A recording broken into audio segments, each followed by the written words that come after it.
Yeah, before getting onto those three, actually, I thought I need to say a bit more, just a bit more about kind of really the basic what even theology is. So we're talking about Christians, right? Christians who do talk about this God who we say has involved himself in history through the person, the ministry, the life of this first century backwaters Jewish Messiah called Jesus. A liberationist, how do they look at Jesus? How do they look at the Jesus who is said to represent God? I mean, there's some obvious things straight away about Jesus that you look at them and you're like, man, this is always liberation theology. For you have a person whose ministry among the outcasted and destitute and rejected castes and classes within the society he lives. His ministry amongst them, he's one of them, amongst a big crowd of people who are outcast from the society. Gets people in their religious establishment, within the elite circles and within the sort of the middle class vested interests of his own day so wound up, and he's so critical of their ideas because of the exclusions and because of the class system, that he winds up getting himself killed, nailed to a Roman cross. He's sold out by the religious system, or he's sort of seen as a problem, and he's targeted, and he's brought towards the colonial kind of authorities. I mean, we can look at the Romans in Palestine at the time as sort of an occupation force, with their cronies, with their internal colonialism run by people like a Herod, and he's killed in the manner of a rebel, in a manner of a rebel, a zealot. The crucifixion is sort of the most humiliating, most isolating, most torturous way that they found to kill people. And so this is the symbols that come in the story. This is their sort of the biography that's sketched in the Bible, in the sort of the Christian text.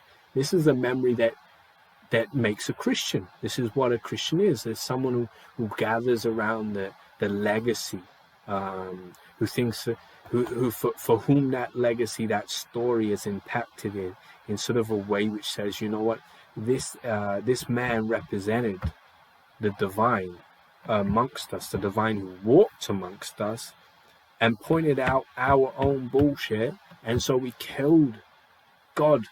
We put God upon the cross. It's really its own internal critique of religion.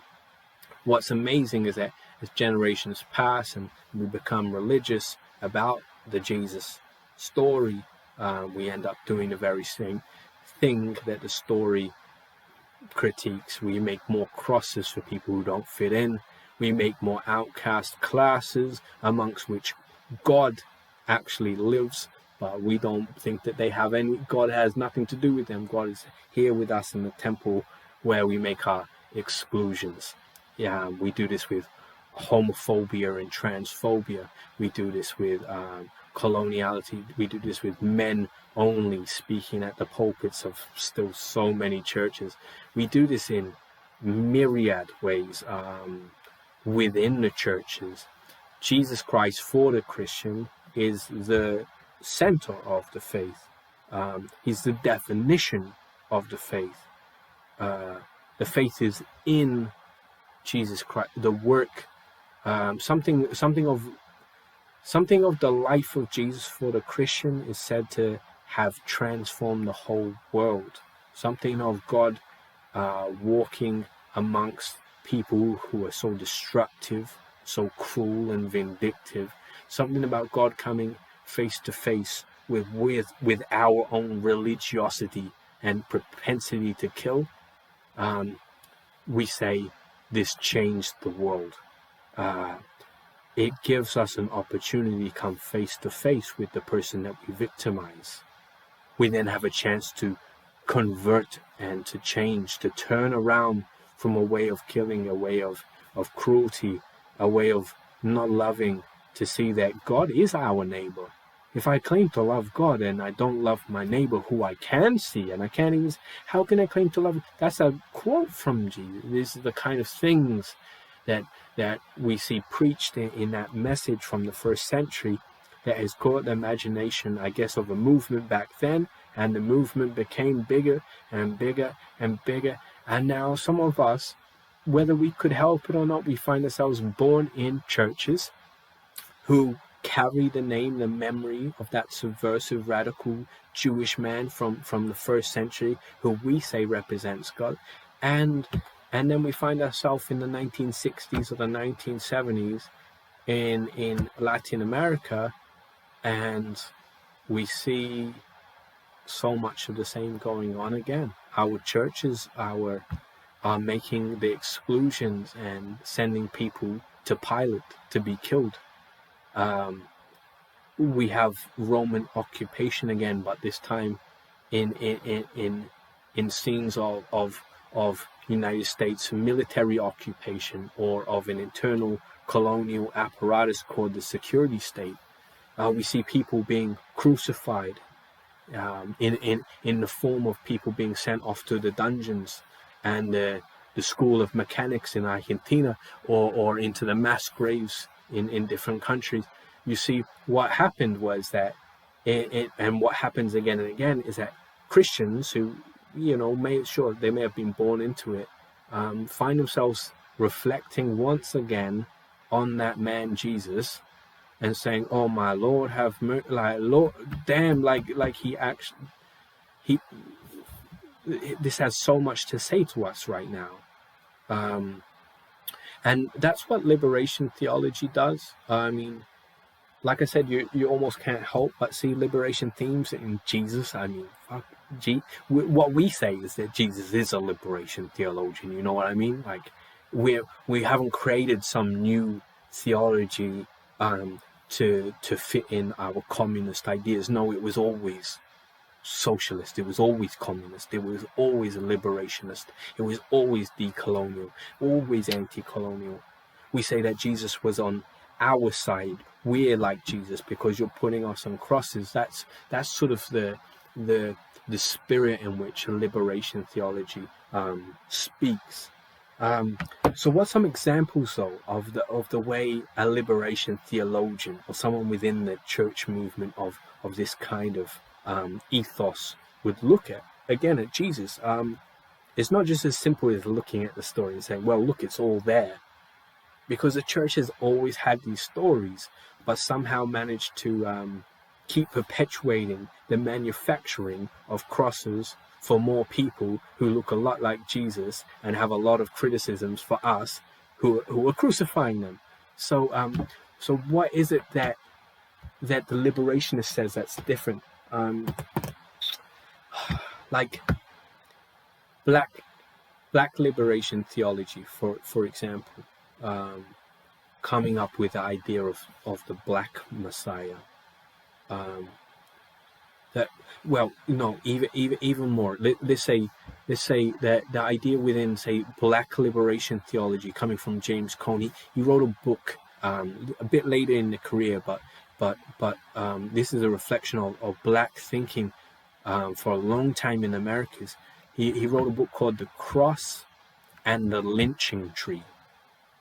The idea was, how can North Americans, hang a person, torture a person up on a tree, which was happening, all across the States? Thousands of people killed on a tree. How could they not see the symbol? That there's the very same thing done to Jesus. How could they not see that the church that they go to on Sunday was worshipping the very victim that they made on the Monday? for I don't know, perhaps for you too it seems obvious, but to say these things, to say God is, if God is Jesus, then God is the black victim of white violence, or even just to say that Jesus on the cross is the black man on the lynching tree. It's a really big thing to say at the time, because of course who's doing theology which is heard at the time, who's doing official theology, who is the church big bodies of at the top levels listening to it. It's not the people being hung on trees. It never is. And so once again, the internal critique that Jesus represents comes up again in the voice of the victims of communal violence. When the martyrdoms of our, we call them our saints in Latin America, within the Latin American liberationist church, were just people being killed. Oscar Romero, the intellectuals from the UCA in El Salvador killed in '89. The people, so many community leaders, people who really meant something to the communities that led them, and they're dragged off and killed for doing the community work. Jesus figures. So yeah, that's I want to stop by there, because Jesus is the final point of what we can talk about when we talk about Christian. He is the definition of what we talk about when we talk about Christian. He's the critique of anything that calls itself Christian. So to the extent that the churches have a crisis of relevance, or a crisis of faith, it's really an eternal crisis. Are they true to the path of Jesus? Liberation theologies, black, Latin American, feminist liberation theologies, came about trying to be true to the vision of the man Jesus Christ, what he had to say to other crucified people, the one who, being like God, is on the cross and calls out and says, "My God, why have you forsaken me?" The one who appears lost and abandoned by God, but is in fact the representation of God's life on this earth. So I guess we did some theology right there. That's a theology bit of liberation theology. I didn't want to just talk all about the links of the movement, but get into my preacher mode. I went to seminary. I trained to become I thought I'd become a sort of a reverend of some sort, to remind you the language that we in the tradition inhabit, which is talking very passionately about the memory of that man, what he did for us, what he represented, how we killed him, how we ought to stop killing people. And I must stop that one there.